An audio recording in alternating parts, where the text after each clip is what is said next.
Welcome to our continuing series, Questions and Answers from the works of Sri Aurobindo and the Mother. Science, Part 6. From Sri Aurobindo. I do not think the two questions you put are of much importance from the viewpoint of spiritual sadhana. 1. The question about science and spirituality would have been of some moment some 20 years ago, and it filled the minds of men in the earlier years of the 20th century. But it is now out of date.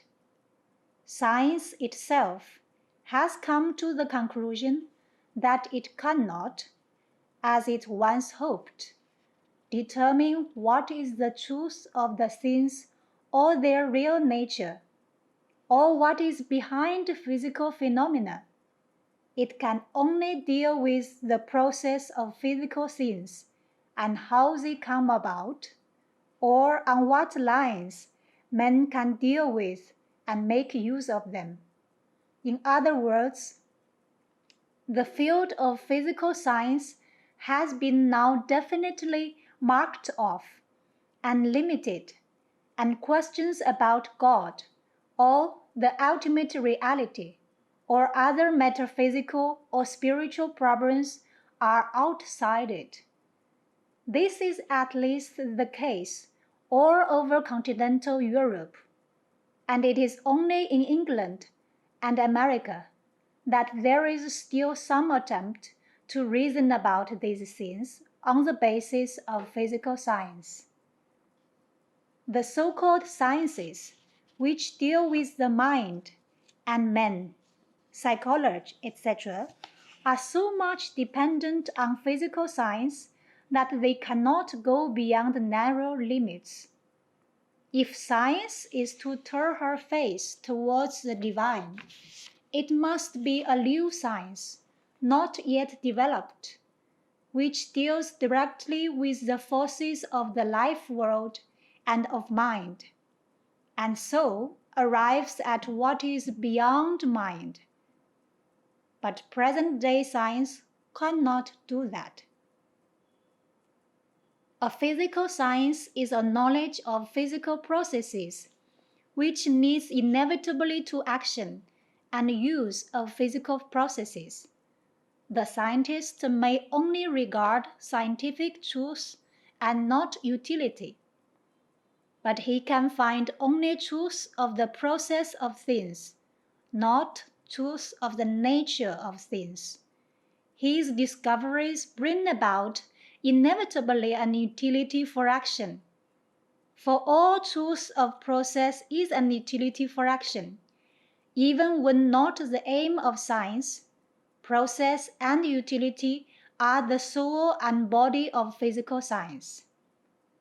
Matter itself is only an utility of spirit or being or nature for physical process and action. Material energy is an instrumental dynamis for that utility, or else an original dynamis which has no other sense of its operations. We get beyond to a higher sense only when we get beyond material to mental, psychical, and spiritual energy, to mind, soul, and spirit. Debatable it is whether if we knew the real essence of matter and the basic, not only the apparent, relations of mind, soul, and spirit to matter and material operations, we could not arrive at an infinitely more potent use of physical process and operations. But in any case, these things cannot be discovered by physical science. It has its limits and cannot exceed its limits. When the ancient thinkers of India set themselves to study the soul of man in themselves and others, they, unlike any other nation or school of early thought, proceeded at once to a process which resembles exactly enough the process adopted by modern science in its study of physical phenomena. For their object was to study, arrange, and utilize the forms, forces, and working movements of consciousness, just as the modern physical sciences study, arrange, and utilize the forms, forces, and working movements of objective matter.